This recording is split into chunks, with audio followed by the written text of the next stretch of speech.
भैया दूज की शुरुआत कैसे हुई? आखिर क्यों मनाया जाता है भैया दूज? क्या है इसके पीछे छिपा रहस्य? सुनिए, आज मैं आपको एक ऐसी कहानी सुनाने जा रहा हूं जो सदियों से हमारे दिलों में बसी है। एक ऐसी कहानी जो भाई बहन के उस पवित्र रिश्ते को बयान करती है जिसमें ना कोई स्वार्थ है, ना कोई लालच, बस है तो केवल अटूट प्रेम और समर्पण।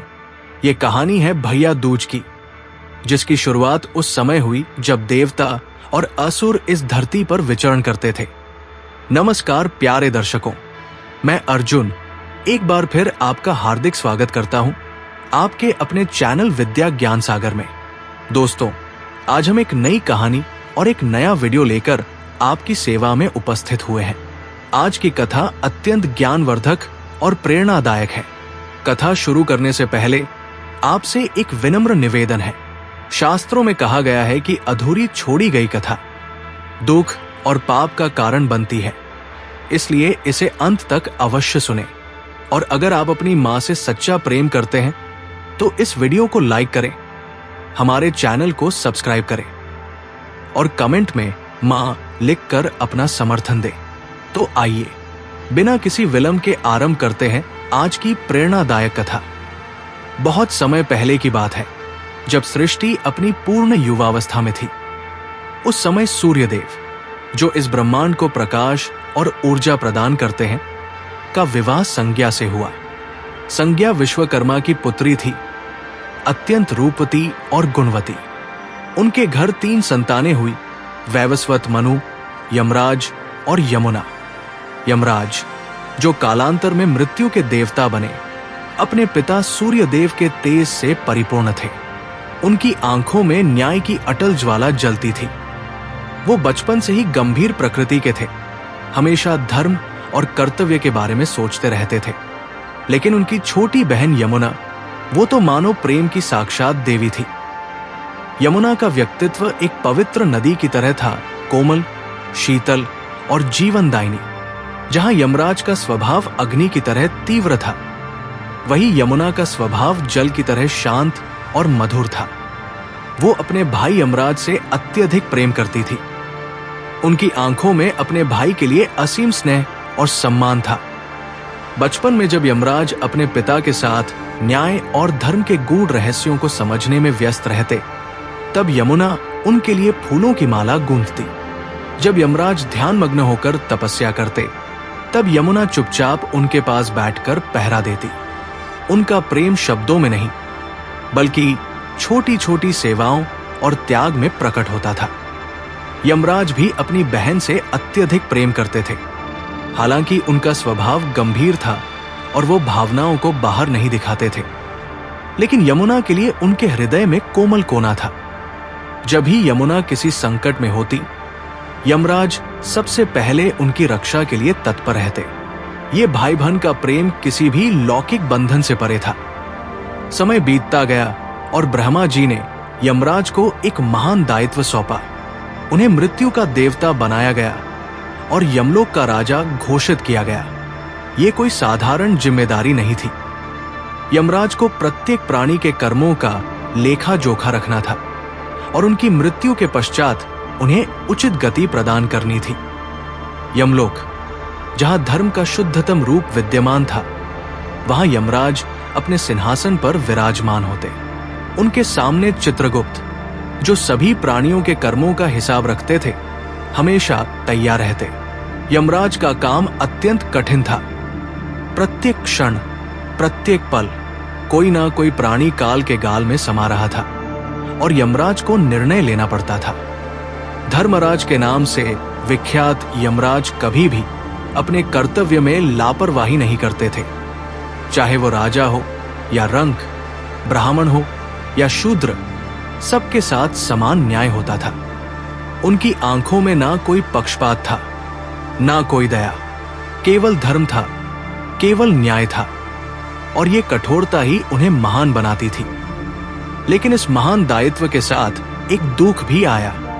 यमराज इतने व्यस्त हो गए कि उन्हें अपने परिवार से मिलने का समय ही नहीं मिलता था। दिन और रात का कोई अंतर नहीं रहा। मृत्यु तो किसी समय की मोहताज नहीं होती। यमलोक में तो सदैव काम ही काम था। प्राणियों की आत्माएं आती, न्याय होता और फिर उन्हें उनकी गति मिलती। इस व्यस्तता में यमराज भूल गए कि उनकी एक छोटी बहन है जो उनसे अत्यधिक प्रेम करती है। धरती पर यमुना, जो अब एक पवित्र नदी का रूप ले चुकी थी, अपने भाई की प्रतीक्षा करती। वो सोचती कि भैया कब आएंगे, कब उनसे मुलाकात होगी, कब वो उनके माथे पर तिलक लगाएंगी, कब वो उनके लिए भोजन बनाएंगी। समय का पहिया घूमता रहा। दिन महीनों में बदले, महीने वर्षों में, लेकिन यमराज नहीं आए। यमुना की व्यथा बढ़ती गई। उनकी आंखों में आंसू थे, लेकिन होठों पर शिकायत नहीं। वो जानती थी कि उनके भाई का काम कितना महत्वपूर्ण है। वो समझती थी कि सृष्टि के संचालन में उनके भाई की क्या भूमिका है। फिर भी एक बहन का हृदय तो प्रेम से भरा होता है ना।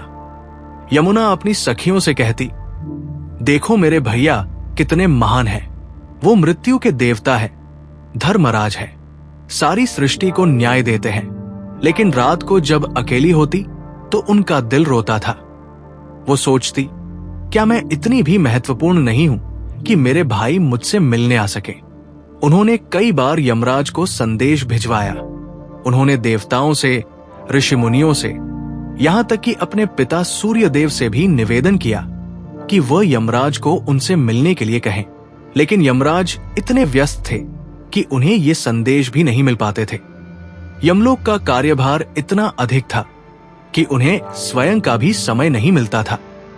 यमुना की पीड़ा केवल शारीरिक नहीं थी, ये आत्मिक थी। एक बहन का दिल जो अपने भाई से मिलने के लिए तड़पता है, उस तड़प को शब्दों में बयान नहीं किया जा सकता। वो अपनी लहरों में अपने भाई की यादों को संजोए रखती। बचपन के वे दिन जब यमराज उनके साथ खेलते थे, वे क्षण जब यमराज उनकी रक्षा करते थे, वे पल जब दोनों भाई बहन साथ बैठकर सूर्यास्त देखते थे। लेकिन यमुना ने हार नहीं मानी। उन्होंने अपने प्रेम को निराशा में नहीं बदलने दिया। उन्होंने अपने हृदय में विश्वास को जीवित रखा कि एक दिन उनके भाई जरूर आएंगे। वो हर दिन अपने तट पर प्रतीक्षा करती, आशा की किरण लिए कि आज शायद यमराज आ जाए।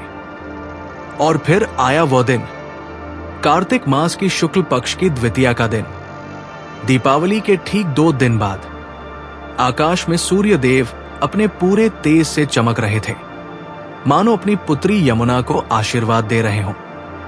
यमुना अपने तट पर खड़ी थी, आज भी अपने भाई की प्रतीक्षा में।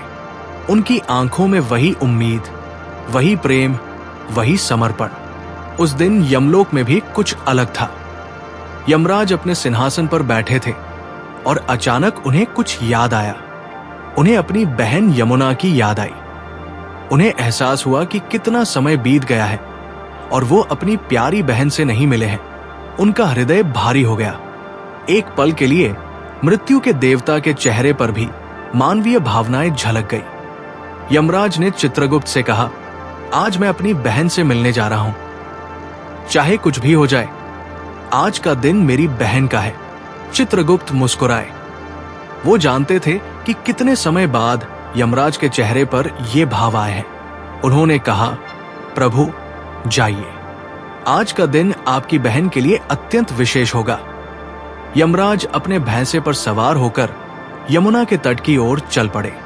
उनके साथ उनके गण भी थे, लेकिन आज यमराज के चेहरे पर वो कठोरता नहीं थी। आज वो मृत्यु के देवता नहीं, बल्कि एक भाई थे जो अपनी बहन से मिलने जा रहे थे। उनके हृदय में प्रेम था, उत्साह था और थोड़ी शर्मिंदगी भी कि इतने समय तक वो अपनी बहन से नहीं मिले। जैसे ही यमराज यमुना के तट पर पहुंचे, यमुना ने उन्हें देखा। उस क्षण को शब्दों में बयान नहीं किया जा सकता। यमुना की आंखों में आंसू आ गए, लेकिन ये आंसू दुख के नहीं, बल्कि अपार खुशी के थे। उन्होंने दौड़कर अपने भाई को गले लगा लिया।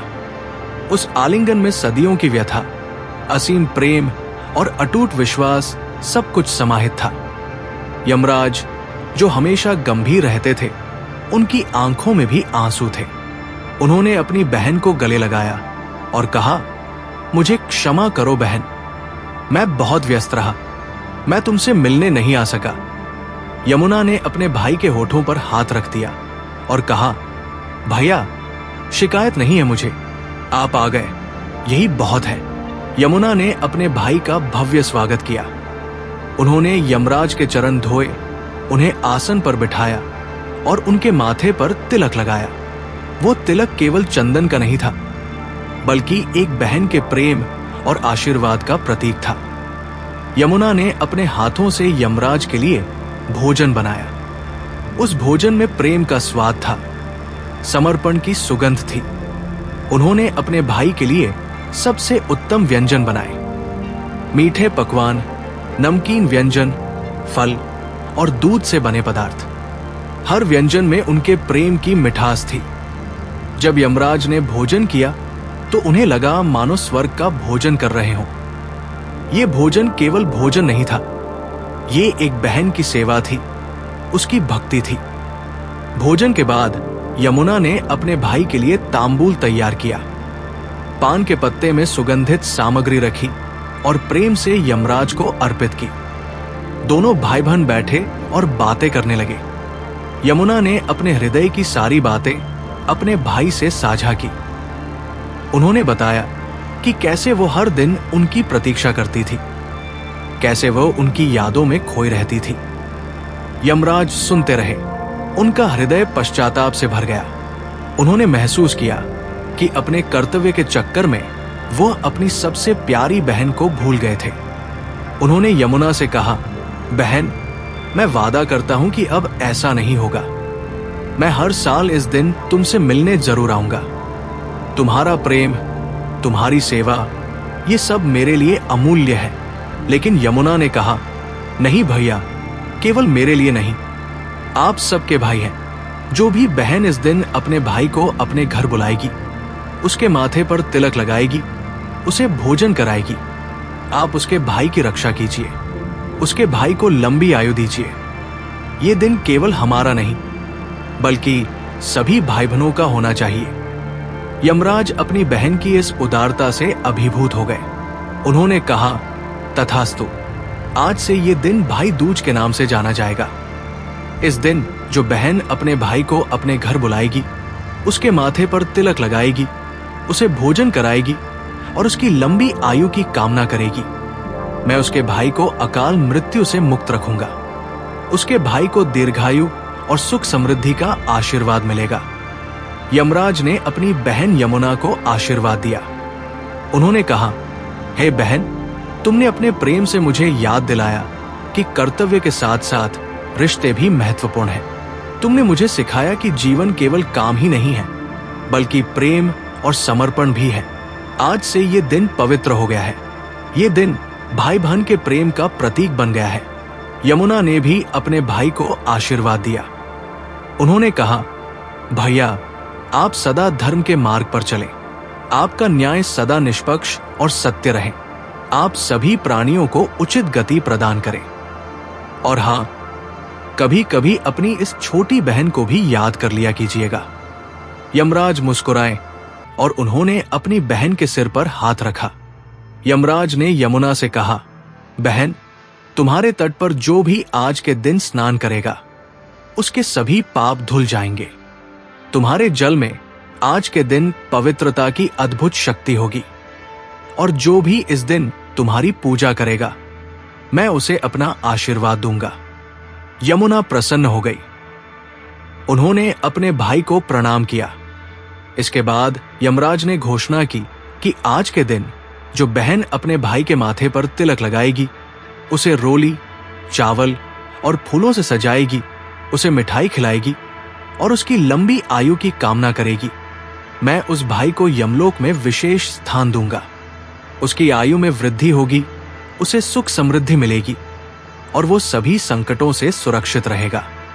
यमराज ने यह भी कहा कि जो भाई अपनी बहन को इस दिन उपहार देगा, उसका सम्मान करेगा, उसकी रक्षा का वचन देगा, उसे भी मेरा आशीर्वाद प्राप्त होगा। भाई बहन का यह रिश्ता अत्यंत पवित्र है। यह रिश्ता प्रेम, विश्वास और समर्पण पर आधारित है। इस रिश्ते को हमेशा संजोकर रखना चाहिए। भैया दूज मनाने की एक निश्चित विधि है जो सदियों से चली आ रही है। ये विधि यमुना द्वारा अपने भाई यमराज की सेवा करने के तरीके से प्रेरित है। सुबह के समय बहनें जल्दी उठती है और अपने घर को साफ सुथरा करती है। वो फूलों से घर को सजाती है और अपने भाई के आने का इंतजार करती है। जब भाई आता है तो बहन सबसे पहले उसका आरती से स्वागत करती है। वो उसके माथे पर रोली और चावल का तिलक लगाती है। ये तिलक केवल एक रस्म नहीं है, बल्कि ये बहन की ओर से अपने भाई की लंबी उम्र और सुख समृद्धि की कामना है। इसके बाद भाई अपनी बहन को उपहार देता है, लेकिन सबसे महत्वपूर्ण उपहार है भाई का वचन कि वो हमेशा अपनी बहन की रक्षा करेगा, उसका साथ देगा और उसके सुख दुख में उसके साथ खड़ा रहेगा। ये वचन ही भैया दूज का असली उपहार है। आज भी यमलोक में हर साल कार्तिक शुक्ल द्वितीया के दिन विशेष तैयारी होती है। यमराज उस दिन अपने सभी कार्य छोड़कर अपनी बहन यमुना से मिलने जाते हैं। यमलोक में सभी जानते हैं कि इस दिन यमराज का मूड बहुत अच्छा रहता है। वो अपनी बहन से मिलकर बहुत खुश होते हैं। चित्रगुप्त कहते हैं कि इस दिन यमराज के चेहरे पर एक अलग ही चमक होती है। वो मृत्यु के देवता नहीं, बल्कि एक प्यारा भाई लगते हैं। उनकी आंखों में प्रेम होता है, उनके होठों पर मुस्कान होती है। ये देखकर सभी यमदूत भी खुश हो जाते हैं। यमलोक में एक परंपरा बन गई है, जो भी आत्मा इस दिन यमलोक में आती है और अगर उसकी बहन ने उसके लिए प्रार्थना की हो तो यमराज उसके साथ विशेष दयालुता से पेश आते हैं। वो उसके अच्छे कर्मों को अधिक वेटेज देते हैं। ये यमुना के प्रेम का सम्मान है। यमदूत भी इस दिन अपनी बहनों को याद करते हैं। हाँ, यमदूतों की भी बहनें होती हैं। वो भी अपने भाई बहन के प्रेम को याद करते हैं। पूरा यमलोक इस दिन एक अलग ही माहौल में होता है। मृत्यु का ये लोग भी प्रेम की शक्ति को मानता है। यमराज जब अपनी बहन से मिलकर लौटते हैं तो वो तरोताजा महसूस करते हैं। यमुना का प्रेम उन्हें नई ऊर्जा देता है। वो अपने कर्तव्यों को और अधिक निष्ठा से निभाते हैं। ये दिखाता है कि प्रेम हमें शक्ति देता है, न कि कमजोर बनाता है। हजारों साल बीत गए हैं उस पहली भैया दूज को, लेकिन आज भी यमराज हर साल अपनी बहन से मिलने जाते हैं। आज भी वो सभी बहनों की प्रार्थनाएं सुनते हैं। आज भी वो उन भाइयों को आशीर्वाद देते हैं जिनकी बहनें उनके लिए प्रार्थना करती हैं। एक बार यमराज ने सभी मनुष्यों को संदेश भेजा। उन्होंने कहा, हे मनुष्यों, मैं मृत्यु का देवता हूं। मेरा नाम सुनकर लोग डरते हैं, लेकिन मैं भी एक भाई हूं। मेरी भी एक बहन है जो मुझसे बेहद प्यार करती है।